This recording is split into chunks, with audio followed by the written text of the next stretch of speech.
A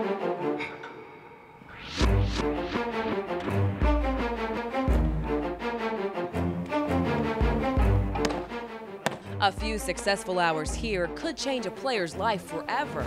Just ask Colin Jones. He was in this very same position last year.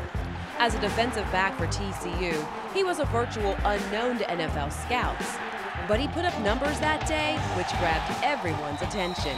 When you're in a position like me where you didn't have as much attention, didn't get invited to the combine, it's very critical to have a good day here with all the scouts here, and you know, that's exactly what happened with me. I was able to have a pretty good day and open the door a little bit. A door which led him to a spot on the roster for the San Francisco 49ers. So now he's a safety in the NFL, as opposed to what he might have been doing had he not been drafted in the 6th round. Maybe in law school somewhere, I don't know. But yeah, I was blessed enough to have a pretty good day, and everything works out for a reason. Of the 14 players who worked out in TCU's indoor practice facility, only one was showing off his skills for a second time. Linebacker Tank Carter was the lone Horned Frog invited to this year's NFL Combine.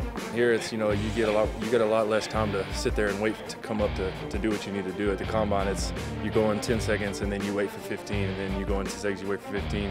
Here, you're waiting, and then once you start, you're boom, boom, boom. So it's the pace is a little different, but as far as football, it's all football. Cornerback and return specialist Greg McCoy didn't have the luxury of being invited to the Combine.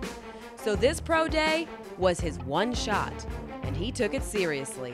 It was my life, actually. Today was dedicated to my life. We've worked out for weeks now, and we've just anticipated this day. So everything was focused on this day. It was very important to me. Somebody asked me earlier, well, you know, should all of them be out here working out? Well, nobody knew who Malcolm Williams was.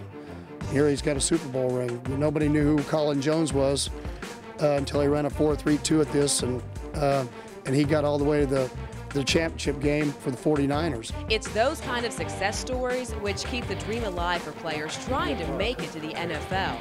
A dream realized for former TCU quarterback Andy Dalton, who didn't really need TCU's 2011 Pro Day to make him stand out. During last year's draft, he was the 35th overall pick, landing with the Cincinnati Bengals. Dalton was also picked to play in the Pro Bowl his rookie season. Even with all that success, Dalton wanted to come back and throw to his former teammates, who were trying their best to impress the 14 NFL scouts on hand this day. They've worked really hard since the season ended. You know, that's the thing. You work for 3 months for this one day, and so you know, they prepared well, and so it's just going out and showing what you can do. Because it only takes one scout to like what he sees, and a pro career can be born just like that. In Fort Worth, for The Mountain, I'm Amanda Mazey.